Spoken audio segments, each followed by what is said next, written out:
So your first foray into the land of women. Yes. What was that like? Oh, it was not good. I mean, I would ask girls out, or I would meet girls, to get up my nerve, but I was so insecure and so. I really had this concept that I wasn't the same as everybody else because I didn't have the upbringing go to normal high school, for instance, go to college. I never went to college, so I didn't have that social kind of awareness or education, social education, I think. And I really felt that strongly in me, and so I tried to compensate for it, tried to be cool, tried to be interesting, and I was insecure the whole time. So that flowed over into my interactions with women, and if a girl would go on a date with me, after 2 dates or 3 dates, she was finished with me. I had enough of this needy guy. He's like falling in love with me in like 2 seconds and like buying me flowers and looking in my eyes and like a little puppy dog, which I did. I got some embarrassing stories, as you guys know. Really embarrassing. So yeah, it's and I wrote that in this chapter, the way of discovery, because it was discovering that you can renounce these things. You're not going to have everything figured out. You're still going to be a nervous guy, but you still go forward and fight for like your own. You make friends with yourself and go fight for your own education, personal education.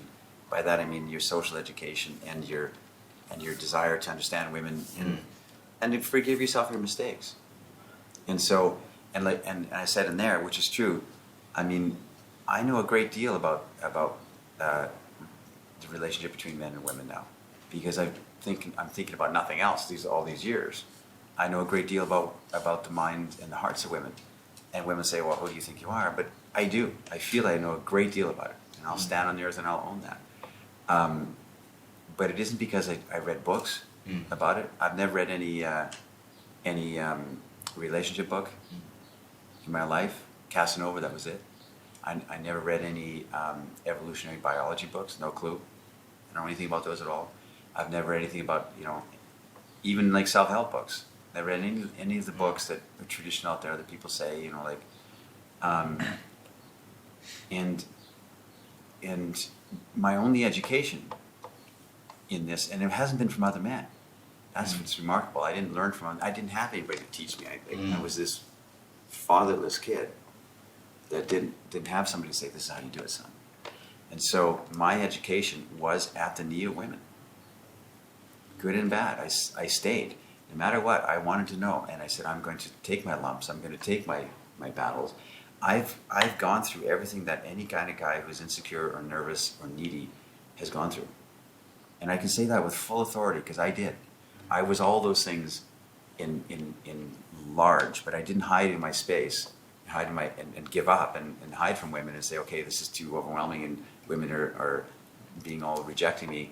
I kept going in, it's like I was in the trenches and the mustard gas flew over my head. I was there.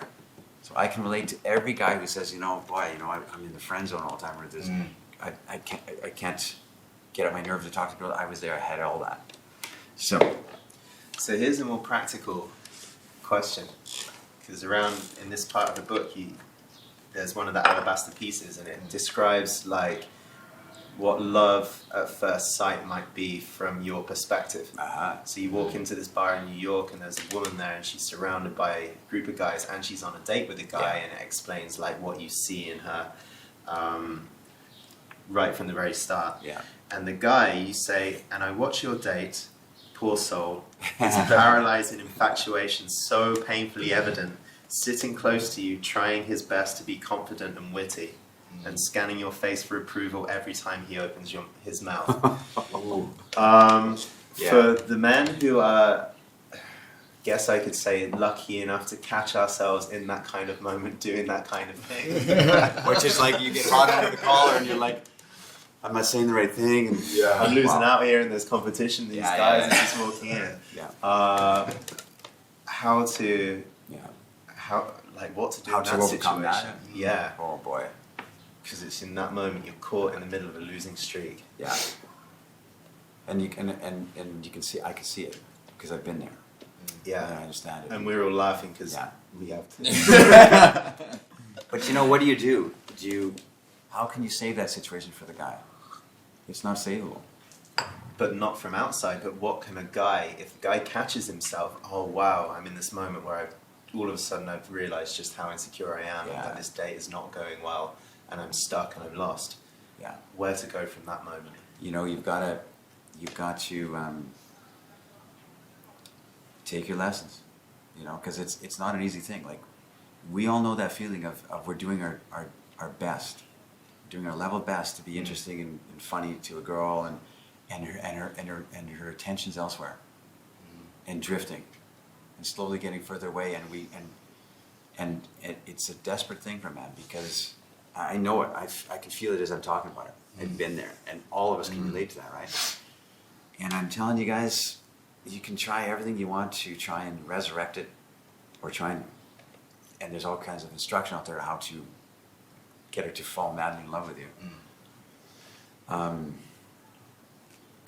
I think you just got to take your lessons and keep going. Keep going. Cut bait and run, you know?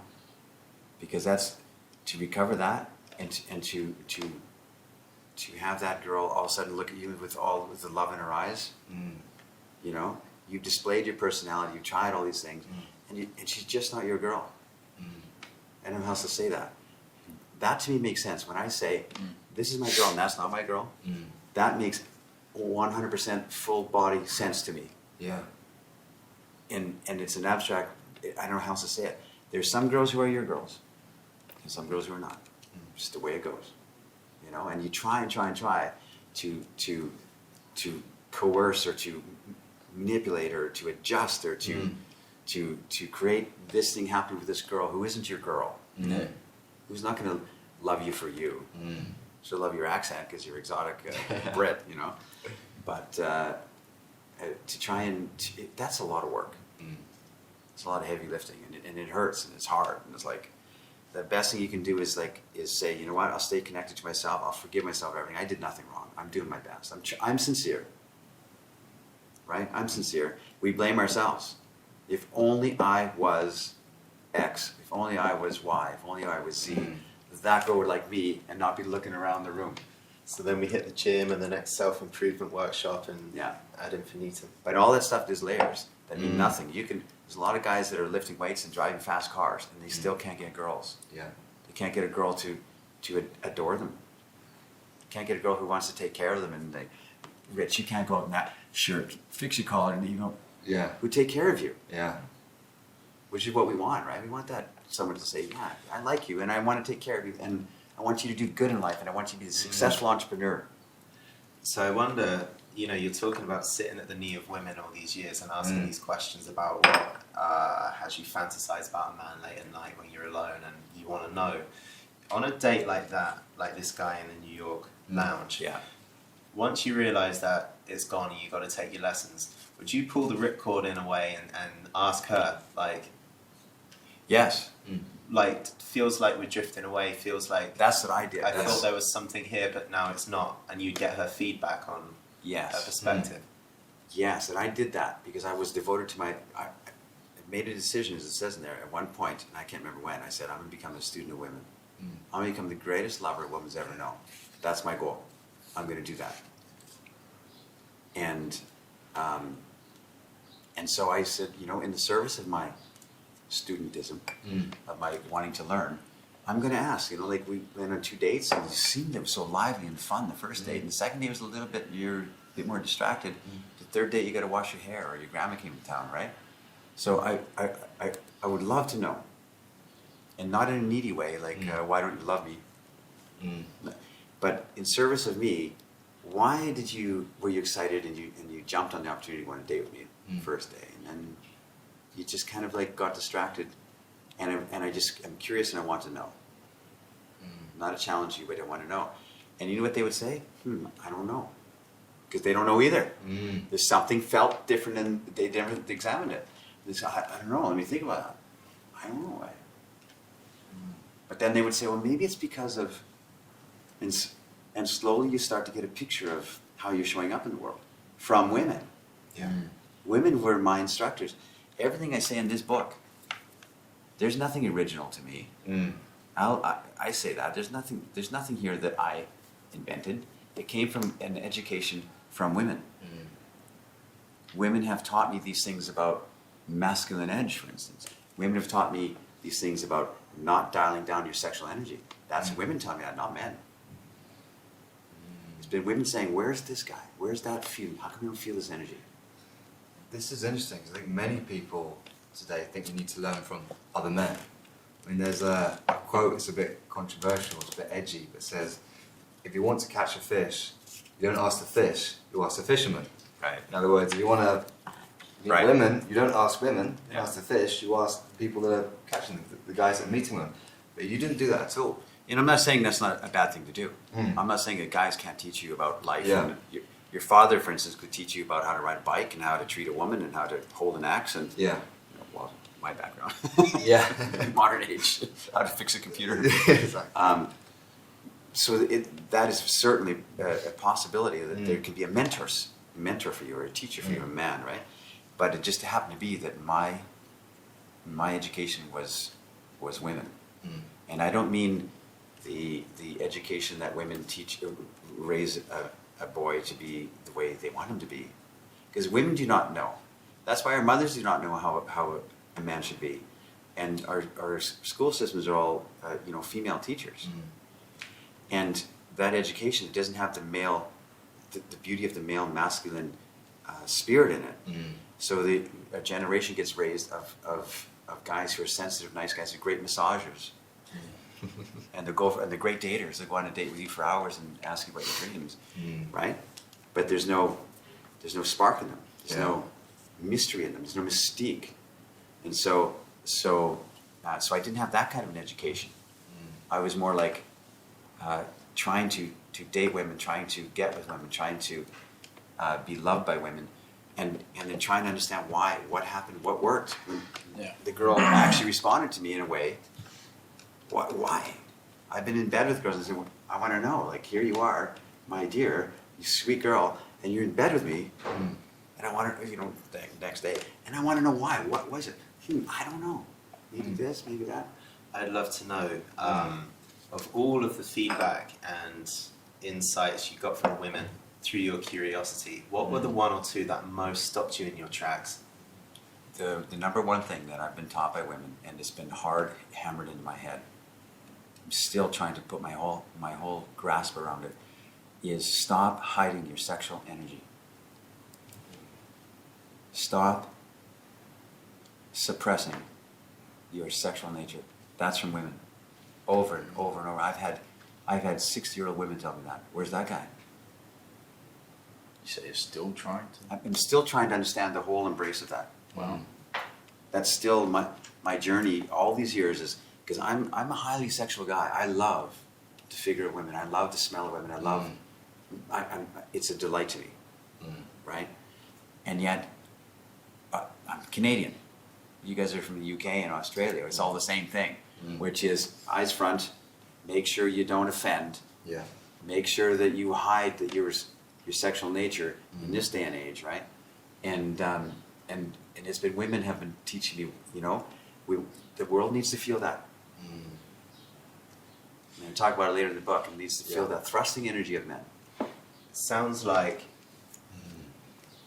you want to express women want you to express as much sexual energy as possible. Yeah. And then there are some really fine boundaries, which are lewd behavior, disrespectful.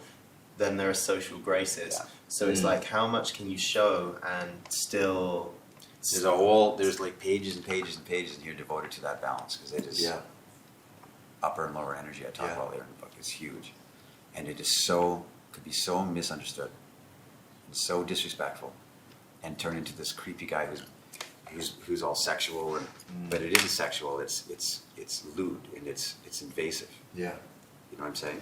Big balance of difference, and I'll tell you this, it is the number one thing that guys need to learn and understand.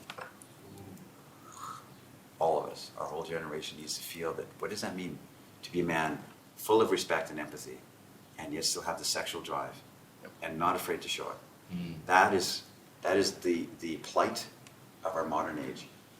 This is why online dating is like it divorces you from all of these things. It's just an information exchange. Who can be funny, who can have good pictures. You know what I'm saying? And it misses the element of smell, for instance, and mystique, and the way she's moving over here, and you can feel that she's among her friends, she's moving a certain way. This is what's always caught up our imagination for centuries, and now we're like online dating, and it's like going through a job interviews. Who am I going to hire next? This resume looks okay, right? So this is a whole other episode. That's a whole other episode. Yeah. The other thing I really want to know is when you stopped and posed yourself that question for the first time, hey, I'm going to turn myself into the greatest lover a woman has ever known. Yeah. I imagine that was a reaction to a real rock bottom. Which is described, right? I said there's at some point in my life, and I don't remember when I looked in the mirror, and I had this realization, which is a shocking realization to me, and it shifted. It slapped me on the head, and it made me. It was profound. I still think it's profound. And I had this thought: every woman is fantasizing about somebody. Every woman lays in her bed and thinks about a guy. You know, maybe she touches herself in the shower or something, but she's fantasizing about some guy. And I thought to myself, looking in the mirror, have you ever been a woman's fantasy? Has a woman ever laid in her bed thinking about you, looking out the window at work, daydreaming and playing with her pencil and thinking about you? Fantasizing about you? If not, why not? Why? Because she's thinking about somebody. And basically, why? What are you not presenting into the world that there's some girl out there dreaming about you? What a thought. So that didn't come after some kind of bad date. You came home and No. it was like never again type It was thing. just kind of like a long period of confusion that bubble popped out of it, or that something emerged out of the despondent despair. I can't figure it out. Why? And there's a resolution that came with that question that says, why have I not been a woman's fantasy? How can I not say that to myself, that I have showed up in the world in a way that some woman is dreaming about me in some way? Because she's dreaming about somebody. Every girl we know, your sisters, is dreaming about some guy. My sister isn't, definitely not. Your sister, if you're in It's about guys, yeah. She's really sweet. She's the only one. Yeah. Only her. So there was something in me that said, no, I'm going to solve this. I'm going to set out to. I'm going to understand. I'm going to become a student of women, and I did, and I didn't vary from that course, no matter how much arrows and boiling oil I had tossed in my head. That's the interesting thing, because I've sat on lonely nights on benches where I'm not getting what I want, and I resolve to become this or that, or finally I'm going to become rich, and now I'm going to go to the gym and work on my body every day. And it's like these kinds of resolutions, no matter how forceful they feel in the moment when I make them, like very few of them actually come to fruition. A guy asked me the other day. He said, I spent 3 or 4 years approaching girls and trying to talk to girls, and I finally just gave up because it wasn't getting anywhere, and it felt bad, and I just gave up and I stopped going and talking to girls. And he said, did you ever have that feeling that you should just like give up? It's like you're wasting your time. For some reason, no, I never did. I said, I'm going to figure this out. If it's to my grave, I'm going to try and figure this out. I've done nothing else, as you guys know. I have done nothing else but be a student of women. All these years, I want to know. I still want to know. I'm like, wow. As soon as a woman comes in here, I'm like, I'm curious. I want to know. And you don't know the difference between that persistence. No. I don't know. It was just something in me that said, you know what, that's my life's work is to try and understand this. My life's work is here, everything I've learned is here. And I'm still learning. I still don't know. I'm still a student, and I'm massively curious about it. But I said in the book, I'm probably tongue in cheek, of course, because I say all kinds of things that are like, this is for sure. This is the eighth wonder of the world, and I know this for certain. Yeah. Which is, I said in there that I've probably been the greatest student of women the world has ever known. Because I feel like it. Yeah. I feel like I've done nothing else in the service of my young self. Yeah.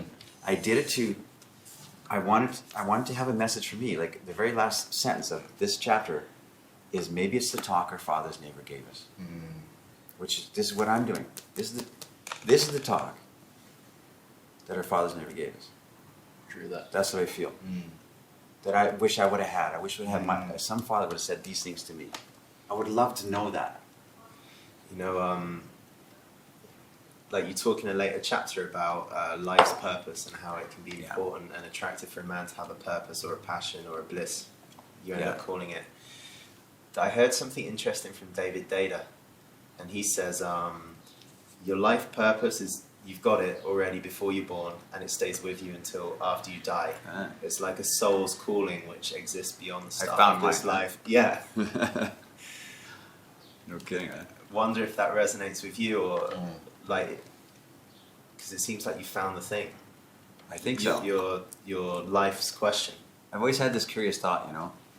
Wayne Gretzky, the greatest hockey player, arguably of all time. You could even say Messi today, you know, one of the best footballers of all time. And what if they didn't find football? What if he went into chess or something? You know. Yeah. So what is it? Mediocre. What if you just didn't step into what you were the best at the world at? Maybe you're the best in karate, and you've never taken it. Maybe you are the best and you've never Australian tango. But isn't that a curious thought that there's something in the world that you would excel at? Maybe I'm a Formula One driver and I just never had the opportunity to hit it. You know, I don't know. It's kind of a cool thought. Yeah. But for me, my purpose in life, how facetious is this to say? My purpose in life is women. I find that really interesting. I'm just picking out some threads.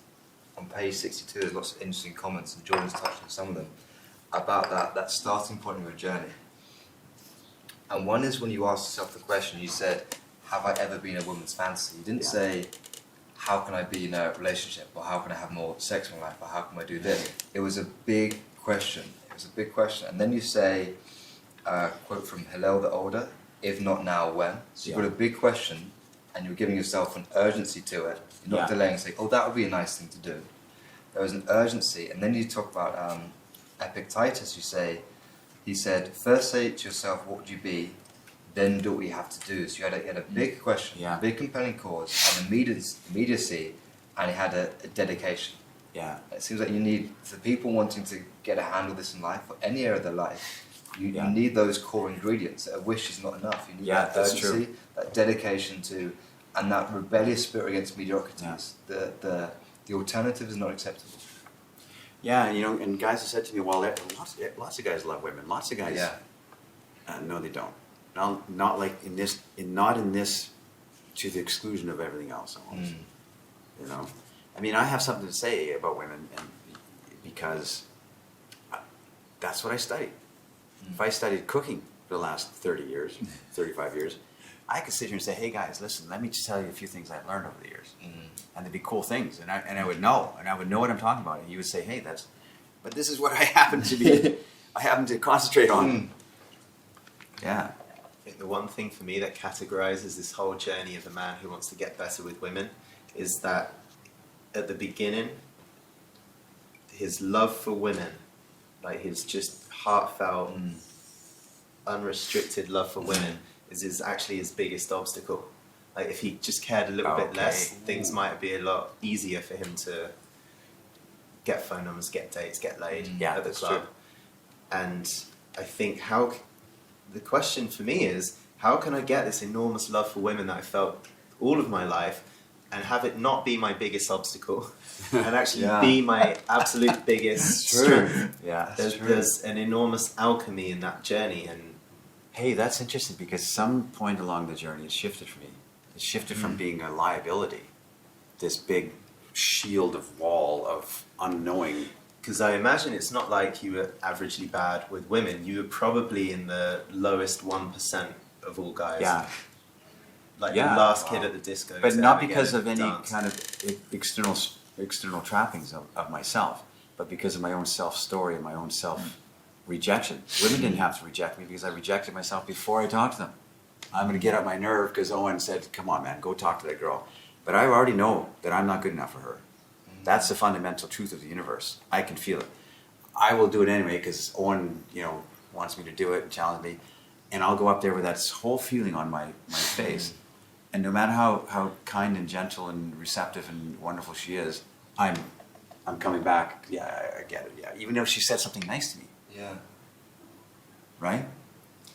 How many times have somebody said a compliment to you, and you don't let it land? You say, "Oh, they're just being nice." Yeah. To take a compliment like that, to own it here and say, it's a remarkable thing. The things that people comment on in you or you or you or you is how you really are. But we think in our minds, they say, you're always so generous, and you think, well, no, they just think I am because I blah blah blah. And I'm only, but they're saying that, and we're saying, no, really, I'm not. I'm just this. They're the ones who are right, not you.